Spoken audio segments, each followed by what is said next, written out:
long story short, I took an old football girdle from my college days, cut out the quad pad from that girdle, and had my neighbor stitch it into the groin area.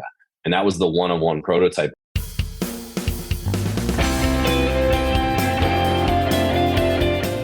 Welcome to Everybody Pulls the Tarp, the go-to podcast for high performers. I'm Andrew Moses, and each week I talk with Olympians, pro athletes, TV stars, Grammy winners, best-selling authors, CEOs, and other high performers to uncover their success secrets. Every conversation is jam-packed with inspiration and actionable ideas we all can apply to our own lives, personally and professionally. Get ready for a behind-the-scenes look at the techniques, processes, and mindsets powering the world's most successful people. Let's go.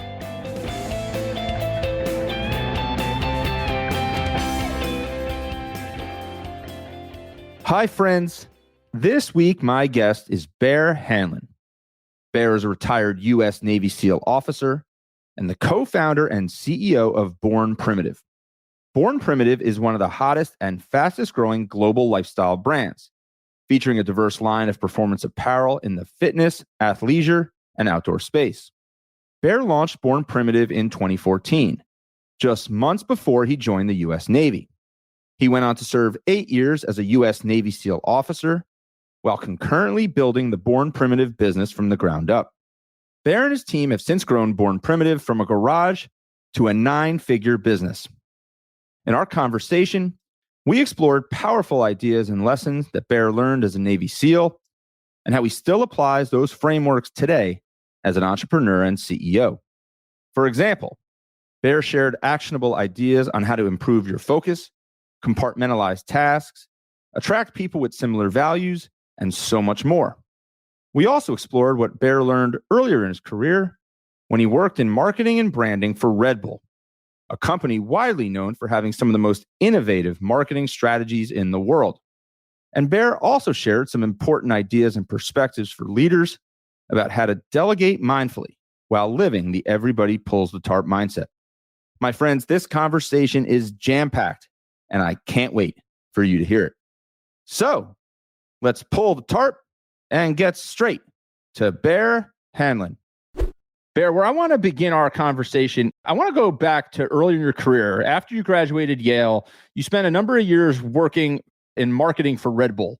Now, everyone that has tracked Red Bull knows that Red Bull is one of the most innovative and creative marketing teams on the face of the planet. They push the creative boundaries of a marketing and brand building perspective more than almost any other brand. So I'm curious, take me back to that experience. What do you remember most? What were some of the biggest takeaways that you learned when you were part of the marketing team at Red Bull? Yeah, great question. It was an incredible experience. I think a lot of some of the tactics we use here at Born Primitive, I definitely kind of pulled from learning, as a kind of a young entry-level employee there.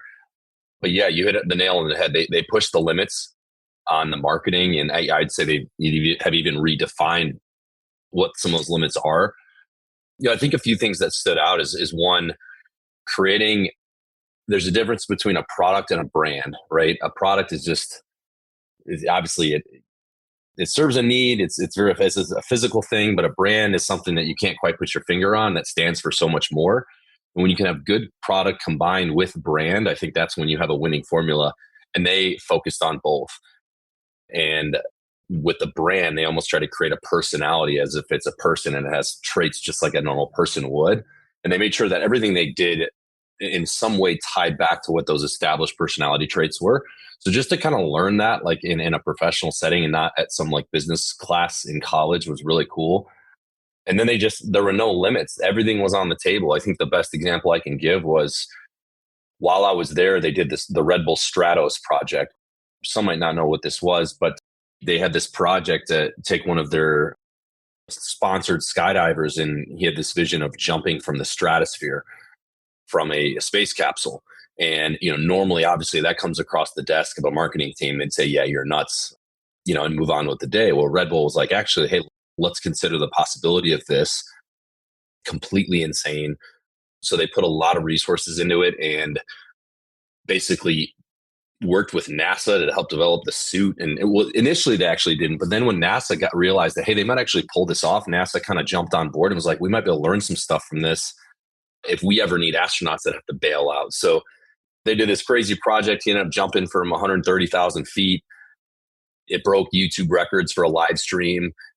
Just this wild, we thought we were going to watch this dude potentially die on a live stream. I mean, we were all really nervous as employees because we're like, they actually said the biggest fear they had was if he goes into like a spin that he can't control, it would develop so much force that his brain would get shot through his eyeballs. That was basically the highest likely cause of death. And we're like, well, that sounds absolutely awful. So anyway, they mitigated risks. They did a bunch of practice, and those are the types of things, again, we got to be a part of. And it's like, you sell an energy drink company. Why are you jumping a guy from the stratosphere? That makes no sense. But when you connect branded product, it makes total sense. One of the interesting things that you alluded to there, Bear, was this idea of starting with yes instead of no. And an idea comes across someone's desk, and sometimes in corporate America, sometimes personally, we gravitate to no. People gravitate to no. Well, that's impossible. There's no way we can do that. It's too expensive. It's too hard. It's going to take too long. It's going to sap too much of our budget.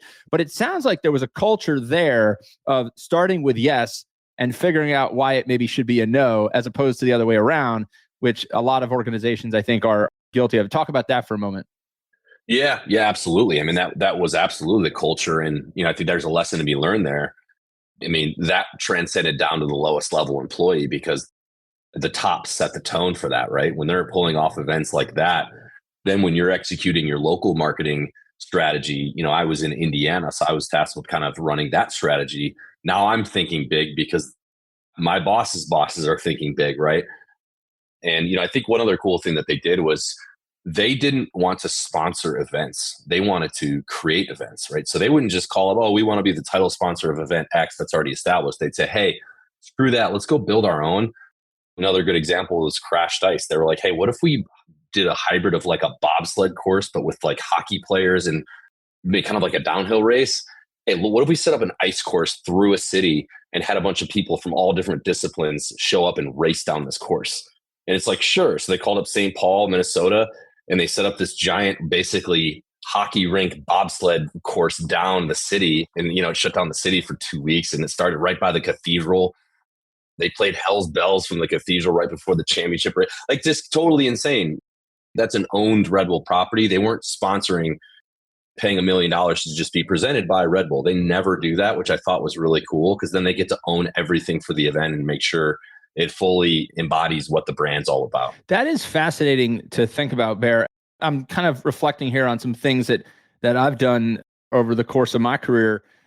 There was a point early on in my career where I really didn't like the networking events that I was going to. I found that the networking events, they weren't meeting my objectives, and I began creating my own networking events. I started with small groups, and I would say, hey, do a few of you want to go to dinner? And then we could learn from each other. And then that group grew to include more people, and then they invited more people, and suddenly, you had an event that you could replicate. And I just think there's a lot to what you described there. Sometimes people feel like they have to kind of force themselves into something that already exists. Like the traditional way of a brand sponsoring an event is buying the title sponsorship, buying the ad time, or whatever it is. Red Bull kind of flipped the script. Yeah, absolutely. And what's the cool is they end up able to monetize these events, because then they would capture the content and then license it to like TV channels and stuff. So that's, it's obviously it was meant to be a marketing play, but if these things end up becoming a profit center for the business, so that's a hell of a winning combo.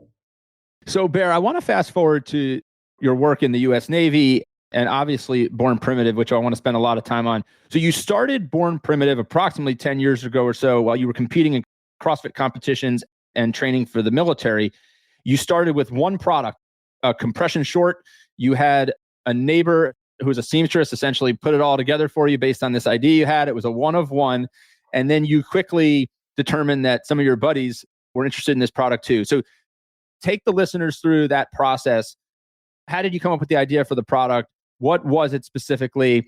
And how did you go from one to, I think the first order was 200 units? Talk about that for a moment. Yeah. So I was competing in CrossFit as a way to kind of physically prepare for going into the SEAL teams. And in that discipline, we do a lot of Olympic lifting movements. So one of the movements is called snatch. You do wide grip at the bar. And a lot of people in the transition portion of the lift will actually hit their pubic bone as they're kind of exploding through the bar. And I was doing that. That was a problem for me. And it was bruising my pubic bone to the point where I couldn't train hard like the next time we would need to do that movement. So long story short, I took an old football girdle from my college days, cut out the quad pad from that girdle, and had my neighbor stitch it into the groin area. And that was the one-on-one prototype that I was just going to have one. And that was, every time I had that movement program that day for working out, I was just going to wear it and wash it a million times. And that was going to be the end of it. And then the guys in my gym were like, hey, you should market that because that would actually solve a need in the Olympic lifting community for some people. So I did some research, read some forums, realized, yeah, these guys are right. And then I kind of self-taught myself about supply chain and production, got a bunch of different prototypes made from different suppliers, narrowed it down, and then ordered that first order of 200 units with absolutely no plan. And then it just kind of promoted itself. And that was the birth of Born Primitive back in the early days. So your education at Yale, was it in business, or what was your educational background in? I was political science. We didn't have a business degree. So poli-sci, even though it's not really business, was maybe the closest I could get. And then once you had this idea, you talk about this kind of like self-taught entrepreneurship. I mean, you went to books and blogs and different things like that. Did you feel like you had a gap that you like inherently had to address, or did you start encountering issues and you're like, I need to figure out an answer to this problem? Like, what led to kind of that self-taught, that learning cycle? There's so much free resources out there, available. So like that was just like, all right, I don't know anything. So let's just find some kind of starting point. Right. So I found a couple books on overseas sourcing. I read those front to back a couple times, and, just honestly, and even the timing of it, we got our first order and then I went to officer candidate school like a month later. So like even the timing of it, I didn't even think through the logistics of it. I was just like, all right, we're just going to figure this out on the fly. Which, I would say is maybe a bit of a flaw, but also potentially a strength, because I think too many people overanalyze the perfect time to start something in their life. And then they end up making no decision because they can't just make a call. Where I was the opposite. I was just reckless abandon, just go for it and figure it out later, which again, in this situation worked, but I maybe wouldn't advise everyone to take that approach to that extreme. Maybe it's a mixture, Bear, right? I think there's a lot of people who they spend too much time on the business plan. They spend too much time thinking about the logo and what they're going to call the thing, and not enough time like testing product market fit and taking action. But at the same time, like you said, yours is an example that it has certainly worked out well 10 plus years later. It doesn't always work out that way. I want to dig in more to this idea of essentially starting this company as you're getting ready to ship off to the officer training. Take me through that. Like, there's no perfect time to do anything, but I cannot even imagine managing these two things kind of in parallel, heading off to naval officer training at the same time, launching a business from your garage. Take me through that. How did you manage it? What did it look like? Well, before I went to officer candidate school, my normal day consisted of getting up super early, going to the track, running my ass off, going to the pool, swimming my ass off, then going to do my Red Bull job from 9 to 5. Then I would go to the CrossFit gym, train for 3 hours because we were competing in the CrossFit games, drag my ass back to home, eat dinner. And then it was time to start Born Primitive, right? Because that's when all my suppliers who were overseas were like 12 hours ahead. That's kind of when they started getting online, right? You would just communicate, get as many emails back and forth as you can to kind of push the ball down the field, go to bed, restart it all over again. I mean, that was my life for probably a good year. And that, sometimes that's what it takes, right? Especially for startups. A lot of times, you don't want to leave your main form of employment initially. There's a lot of risk there. And some might make the argument that's unnecessary pressure to put on yourself. But I would argue against that you need to be disciplined enough to still be motivated to get after it. Don't just like leave your day job and be like, oh, now it's going to give me the pressure I need to work hard. Like I think that's the flaw. So that's what I did. Then when I got to officer candidate school, I'd heard the guy who was a couple classes ahead of me had told me the one person in the class that gets their phone is like the class president or class leader. And on the first day, you can kind of like campaign for that position. So everyone who wants that position can stand up and give like a 60-second speech. So I stood up and did it. I got picked. So I got to have my phone for 12 weeks of officer candidate school. So when we get back to our room at night after a really long day, I'd pull my phone out with like 1 bar of service over by the window, and I'd be sending my emails to my suppliers at night while I should have been, shining my boots and getting my stuff ready for the next day. So even then I was making it work, but also my spouse at the time, Mallory, who's our co-founder and still our COO, she was a dental hygienist and kind of had to take some of the burden just by need there, even though that wasn't planned either. So between the two of us, we just kept it rolling and went right into SEAL training, and same approach there. So like once you spent 8 years as a Navy SEAL, you're a retired U.S. Navy lieutenant. Once you were deployed and in active duty, how did you balance and compartmentalize both these things? This growing business at home, and obviously you had the support of your co-founder and others on the team at a certain point, but you had a job to do in the military as well. How did you balance and compartmentalize all that? It's definitely difficult. I think I maybe got honed on that skill when I was in college as a collegiate football player. And I was at an Ivy League school at Yale. So like the academic workload was pretty hard. I would have to go from practice, then do books all day, and then go get a lift in, go to the rehab room to rehab injuries, and then go to dinner, and then get back to your room, and you got a bunch of homework, and then you got to get up early for practice the next day. So I was already kind of wired in that mode of, all right, we're at football practice now. Can't worry about that final I have later. Okay, now I'm, during the academic day, can't worry about that team we're playing on Saturday, et cetera, et cetera. So I kind of had to take that same approach when I was in SEAL training. All right, this is what I'm focused on. And then when I would limp my ass through the door on the weekend after a long week of getting my butt kicked, our co-founder Mallory would say, hey, we got to pack the Jeep. We got to go to Anaheim tomorrow for a CrossFit event. We got to be there at 6 a.m. So we're leaving at 4:30 or something like that. And I'd be like, are you kidding me? I need to sleep all weekend because I'm destroyed. And she'd be like, nope. So yeah. And even I remember driving home from a couple of those events on a Sunday, sharpening my knife in the car while she's driving on the 5 to prep for like a morning dive we had the next morning because they inspect your knife. You know what I mean? So I'm like literally we're hitting bumps and I'm trying to sharpen a dive knife. Like you're just scrappy. You know what I mean? Like every second of the day you try to make valuable. And I think I've used the term, someone coined this, it wasn't me, but like I was dumb enough, right? I wasn't too dumb that like I wasn't able to be successful in the business, but I was dumb enough to not really realize how nuts what I was doing was. I was that perfect amount of dumbness to be in this particular example. The perfect amount of dumbness.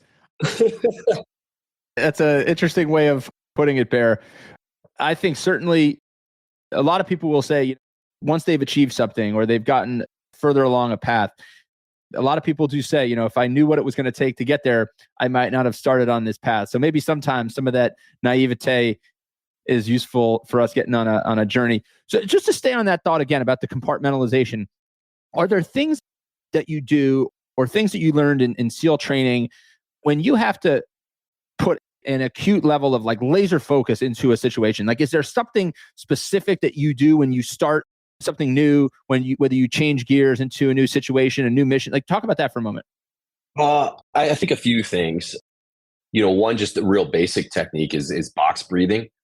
Just before any kind of high stressful activity, box breathing. So kind of inhale for 4, hold for 4, exhale for 4, hold for 4, and just kind of do that on repeat.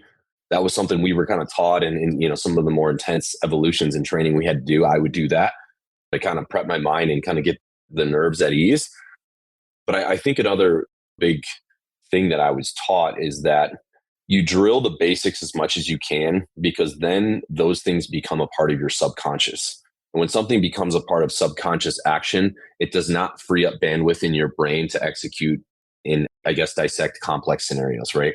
So as many things as you can program into your subconscious through repeated repetition, the more bandwidth you'll have to process a very, an ever-changing and complex scenario that requires, your main bandwidth, right?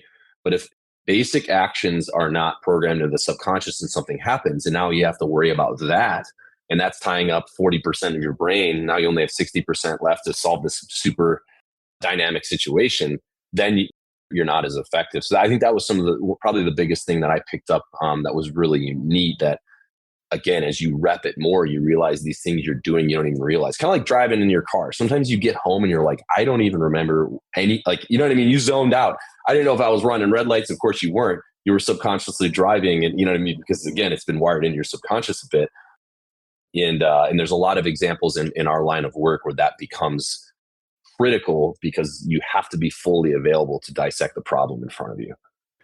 So Bear, I'm curious. So you're kind of going through these things in parallel. You start the company, you head out to Navy officer training, and you've kind of got these two worlds. Like I'm picturing the structure and the organization of the US Navy and the process and the programmatic nature of that, juxtaposed with building a business out of your garage, scrappy, like figuring it out, building the plane as you're flying it. You've got these two things. What I'm imagining is that there were some things that you were able to kind of like harmonize between the two. You were able to bring some of the structure and the organization that you learn in the US Navy as a SEAL to your entrepreneurial venture. But I'm sure it was also challenging to maintain that entrepreneurial spirit, that scrappiness, that nimbleness and flexible. Talk about that for a moment. Like, was it a challenge? How did you marry up the two? It definitely was a challenge in some capacities. I think I learned a lot about leadership and about culture in the SEAL teams that I was able to apply to, Born Primitive. I think the only caveat I'll say to that is it's not the same. And a lot of people that come from the military, particularly like special operations units, you almost have to filter your expectations of other humans in a new team environment, because not everyone's like a bunch of super, super type A pipe hitting dudes that you're used to being around, right? And maybe your expectations on normal humans once you leave a community like that is just, it's always going to be unfair, because what you expect of someone is you're going to get 1 out of 100 people that are going to meet the standard that you now have in your mind is like the regular human standard. And I think that's the hardest thing, because that can be frustrating from my standpoint of like, all right, why aren't they just wired like me and the rest of the guys?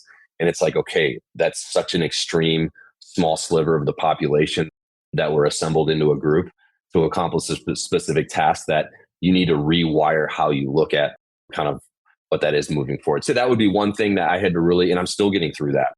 I'm 2+ years out, and I'm still kind of having to work through that. I think on the flip side of it, running an organization by yourself with your spouse, there's only 2 of you. It's ultra efficient because there's no chain of command. There's no bureaucratic process. If you need to change something, you just do it. Hey, you know what I mean? So you have that on one side part of my day. And then I go to this job that has insane built-in bureaucracy, every little thing. It's like turning a cruise ship. It takes forever to get done. And that was very frustrating because I saw the organizational inefficiencies that were built into such a large organization that I was like, man, if they ran this like a business, we could cut out 60% of this bullshit and we would be so much better off. And that led to a lot of disappointment because I would try to change processes or insert my opinions. I'm like, hey, what if we did it like this? And we don't need to do all these stupid paperwork. It's, it goes nowhere. No one even sees it. And it's this, until you get super high up, like you're a nobody. Right. So that was something I had to just realize, okay, this is just the big machine that I work for. And it is what it is, and move on. You know what I mean? But it did drive me crazy because it's like because the government organizations and entities they don't have to make a profit to survive. It just leads to just horrible processes, people that can't get fired. So they just suck at their job. They're unmotivated. And then you get just, a 30% effort from 90% of the organization, because it's like, oh, they can't fire me. I'm a civilian contractor. I literally could do, of course you can get fired if you do some horrific things, but if you can tie your shoes and show up and just sit there all day, you're going to be a 30-year employee if you want to be. It's insane. So that was like a big thing for me, because I'm like, half of these people need to get shit canned, but we can't fire them. So how do you, as the CEO of Born Primitive, as your team has grown to more than 75 plus people now, it's like, what happens? How do you recalibrate the idea of like someone not meeting your standard, right? I think it's something that like a lot of listeners probably can identify with, in whether it's personal relationships or professional relationships. You come to something with a high standard. You come to these with like an extremely high standard, right? I mean, people often don't meet your expectations, but you can't just cut everybody out and say, I'm going to do this by myself. It requires recalibration sometimes. And you alluded to that there, but how do you do it specifically? How have you found helpful? Well, one thing that's helpful is we've been very fortunate that I think because of the kind of the values that we project as a company, the people that are gravitate to want to become born primitive employees, I would say are top tier people that are wired much closer to that sliver of 0.1% that I was talking about. So I would say on average across our organization, we have a lot of type A people that are pulling the wagon hard. And so that adjustment has been less. But I think another thing to really think about, and I've had to kind of sober myself up on this too, is like these people don't own the business, right? So no one who doesn't own the business is going to have the same drive and determination because it's a job to them. And that's nothing personal. I need to realize that when I was working for Red Bull, it was just a job to me, right? You know what I mean? And I wanted to go cut away and go to the gym and do laundry in the middle of the day. And you know what I mean? Like that's just normal human nature. They're not never going to hold on to it as hard as you are. And you just need to be okay with that. So, you got to filter that part out. If you start giving employees stock and stuff like that, okay, maybe it's a little bit different. But hey, if you're paying them a salary with benefits, the expectation is the expectation. And, they don't need to be coming in on Sundays to beat some deadline, which we don't. I mean, we have really good balance here. But that's something for anyone who's running a business. You need to realize that they're not owners of the business. So we carry a heavier burden because, yes, we've signed up for that. They haven't. So you've talked about the idea, like the business and the culture that you built kind of attract certain people in terms of people who want to work at Born Primitive. As the company has scaled and grown, what have you done to maintain some of those things that really were part of the secret sauce from the starting gate as the company has grown? Oh, I think since we built it from the ground up, the people we brought in, again, naturally kind of culturally aligned with that mentality. And we've been able to maintain that pretty well. Obviously there's been some misses for sure. We've had to let some people go. But I think now when people come through our doors to interview, they know what they're signing up for and they know the values of the organization. And that's a filter right there. They're coming through our door. I have a good idea of generally maybe how they're wired and how they roll. And then it's just narrowing it down. And then once they get in the organization, I think there's that kind of not a peer pressure, but there's a cultural expectation of, hey, this is how we do business. This is a dynamic workplace. Everyone pulls the wagon. And if you can't meet that standard, eventually, you're not going to be here anymore. And it's not cutthroat by any means. But I think when you see your peers are all doing it, you don't want to be seen as the weak link. So it's a good, healthy pressure to pull your weight to. I know you pull your weight as well. As I talk about every single week on this podcast is called Everybody Pulls the Tarp. It's all based upon a moment when I worked in minor league baseball and I showed up on the first day and I thought I was going to be working in the front office on the business of sports. And the general manager says, all right, everybody's going to bring a pair of old clothes, keep it in the locker room and help the grounds crew, which was shorter staffed than a big league grounds crew because of more, limited personnel, limited budgets. And I did a heck of a lot of different things that summer. I dressed as the mascot. I inflated moon bounces. I cleaned fireworks debris in center field. I drove players to the airport. And it was one of the most profound kind of career and life experiences that I've ever had. And I still think and talk about it every single day. And I know that in many ways you use that phrase, everybody's got to pull the wagon a couple times. I know that part of being a scrappy entrepreneur is not being afraid of any single task, not knowing that there's anything beneath you. You talked about going to those CrossFit shows and packing up the Jeep and unloading inventory. I've heard you tell stories about taking orders on yellow legal pads and getting PayPal alerts on your phone as the orders were starting to trickle in the day. But one of the interesting things I think about not only doing every task and performing every task from a standpoint of just purely leading by example is this idea that I've heard from other entrepreneurs that when you perform a task, you gain an awareness about what's involved with all the responsibilities. You also gain empathy for what goes into certain roles and the challenges that pop up with certain roles. So I'm curious, as you've now scaled the company and you have different people doing things that maybe you used to do on a daily basis, how has that enabled you to maybe communicate more clearly, to lead more effectively? Talk about that for a moment. Yeah, I love the example. And I read that, when you messaged me, and it's such a cool thing. But I do want to add an opinion to this because I think it's something especially for aspiring entrepreneurs and people that are building businesses. I think this is absolutely critical.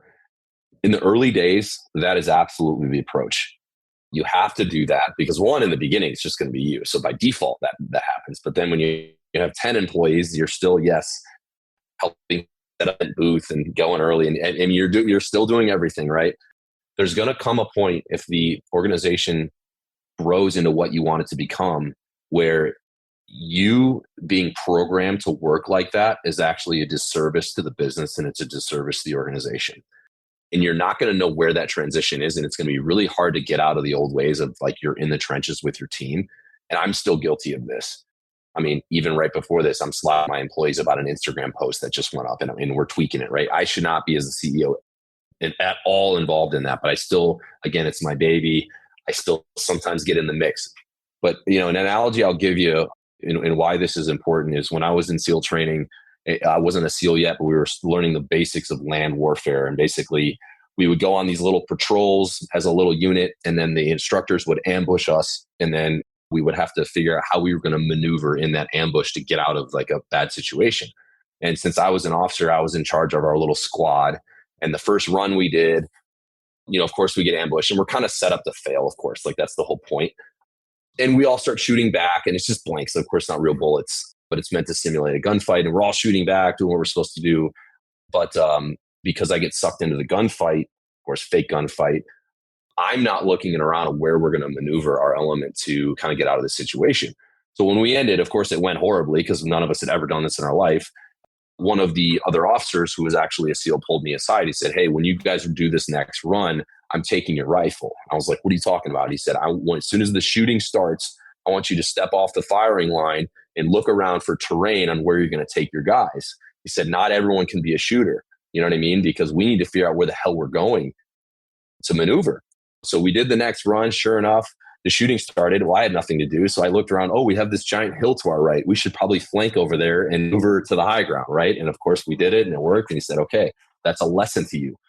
Not everyone can be on the gun shooting back. Someone needs to be maneuvering where the hell we're going. And another Navy example would be, if there's a captain of a ship and there's an engineering problem down in the engine room, you don't want the captain going down there and turning wrenches with his engineers. He needs to be up on the bridge looking at the horizon of where the hell we're going. There's a point where, as a senior leader in your organization, if you're in the trenches, it's a disservice to your employees, because my job is to now guide high level strategy for the organization.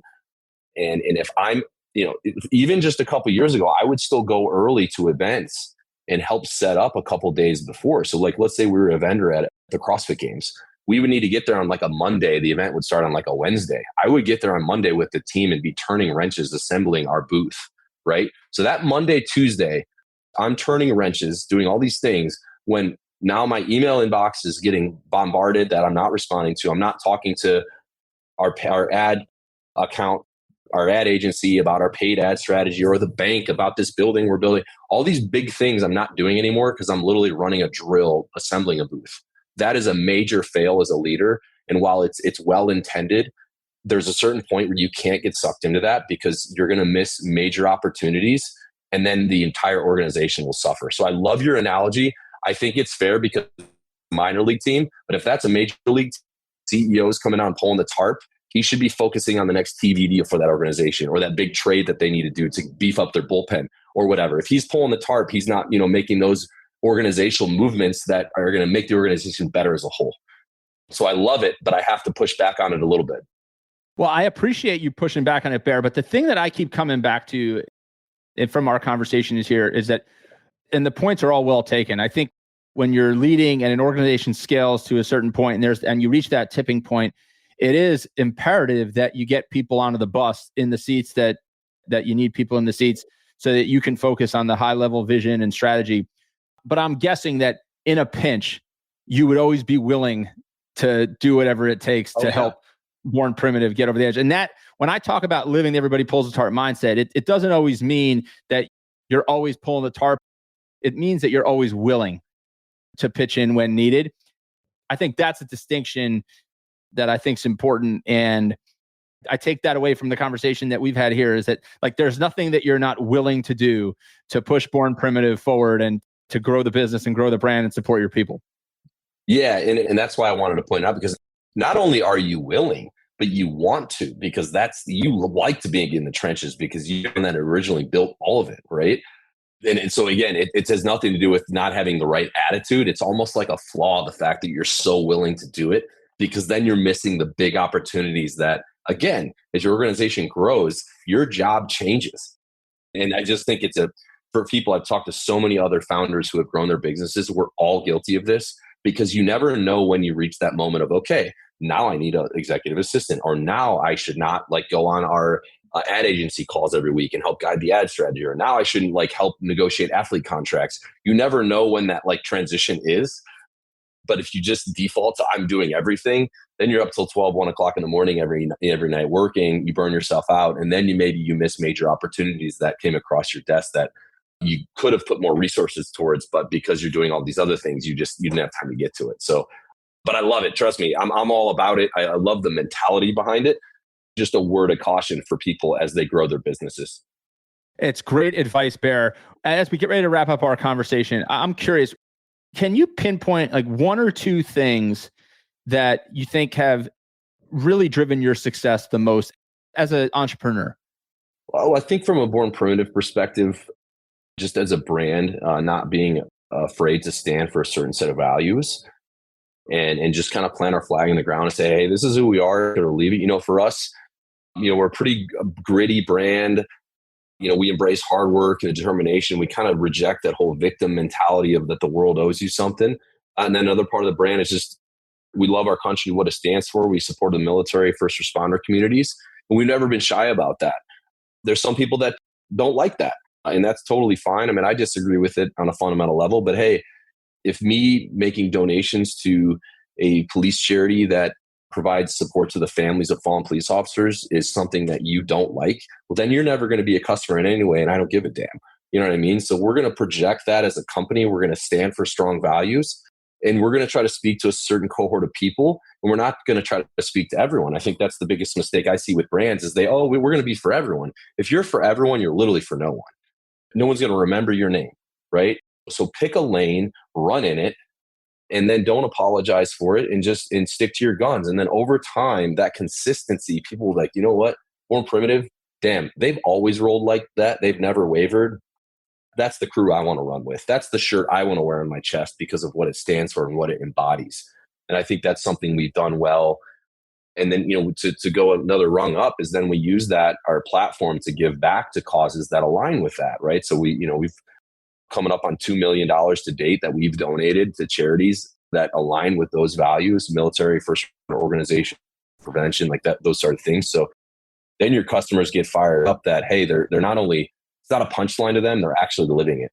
And I think that's a big reason why we've been successful in a very competitive and crowded space. There is no question it's a competitive and crowded space, and you've built an incredibly loyal following of nearly 400,000 followers on Instagram. The engagement is off the charts by sticking to core values, and that's where you really connect. Going back to the earlier part of the conversation, that's where the example you talked about with Red Bull, that's where you really connect a product with a brand. And that's why people are proud to wear a Born Primitive shirt or other Born Primitive apparel. I am so grateful for our conversation and for all the lessons that you've shared. I think there are so many powerful ideas and lessons that you've outlined here that people can apply to their own lives, personally and professionally. So thank you so much, Bear, for spending a few minutes with me this week. Heck yeah. Well, thank you so much. It was a fun conversation. Thank you for joining me this week. Be sure to subscribe in your favorite podcast app so you can catch all of our upcoming episodes. And if you are like me and want a world full of tarp pullers, then leave a review to help others find us. You can also follow me on Twitter at Andrew H. Moses. That's Andrew H. Moses. And be sure to sign up for my email newsletter at everybodypullsthetarp.com/newsletter. I'll share tips and insights to help you achieve maximum success and happiness.